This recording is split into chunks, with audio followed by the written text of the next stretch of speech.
నేను అమెరికాకెళ్ళిన తర్వాత, నేను కాలేజ్‌కెళ్ళిన తర్వాత I was like, wait a minute, నాకిన్ని ఆప్షన్స్ ఉన్నాయా? నేను ఐ కెన్ డ్రీమ్. నేను అనుకునింది నేను చేయగలుగుతానా? ఆహ్, నేను కష్టపడితే చాలా.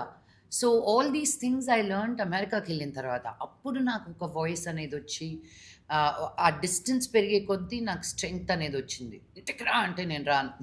సో, యూ కుడెంట్ మా నాన్న మమ్మీని, మనోజ్‌ని పంపించి ఒక 3 నెలలు నా దగ్గర కూర్చోబెట్టారు నన్ను వెనక్కి.